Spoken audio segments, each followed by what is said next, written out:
بسم اللہ الرحمن الرحیم۔ السلام علیکم۔ امید ہے میرے بہن بھائی سب ٹھیک ٹھاک خیریت سے ہوں گے۔ آپ کی دعاؤں سے میں بھی ٹھیک ہوں۔ جو بہن بھائی ہمارے چینل پہ فرسٹ ٹائم ہمارے چینل کو سبسکرائب کریں۔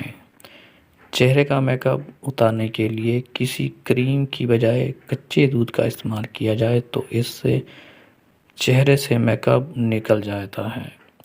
پیاز کاٹ کر سونگھنے سے سر کا درد ختم ہو جاتا ہے۔ اگر سردی میں آواز بیٹھ جائے تو چھوٹا سا ادرک کا ٹکڑا لے کر منہ میں چوسیں۔ فریج سے اگر سبزی، پھلوں اور گوشت کی بدبو ختم کرنا ہو تو اس میں لیمن کا کاٹ کر رکھ دیں یا ایک پیالی میں کھانے کا سوڈا ڈال کر رکھ دیں۔ ہری دھنیا اگر اخبار میں لپیٹ کر رکھا جائے تو وہ بالکل ہرا رہتا ہے۔ حمل کے دوران جو عورت کچا ناریل کا استعمال کرتی ہے اس کے بچہ گورا پیدا ہوتا ہے۔ تھوڑی سی املی پانی میں بھگو دیں۔ تھوڑی دیر بعد جب املی نرم ہو جائے تو ہاتھ سے خوب مل لیں اور اس املی والے پانی سے برتن کو دھوئیں اور خوب رگڑیں۔ برتن چمک اٹھیں گے۔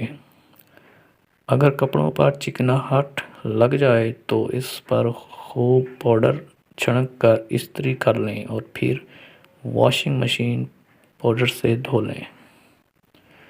اگر دانتوں میں کیڑا لگ جائے تو چمیلی کے پتے کیڑے والی جگہ پر رکھنے سے کیڑے مر جاتے ہیں۔ سونف کا زیادہ استعمال آنکھوں کی بینائی تیز کرتا ہے۔ اگر ویڈیو اچھی لگے تو ہمارے چینل کو سبسکرائب کریں، لائک کریں، کمنٹ کریں، اپنے دوستوں سے شیئر کریں۔ ملتے ہیں نیکسٹ ویڈیو میں۔ اپنا خیال رکھیے گا۔ اللہ حافظ۔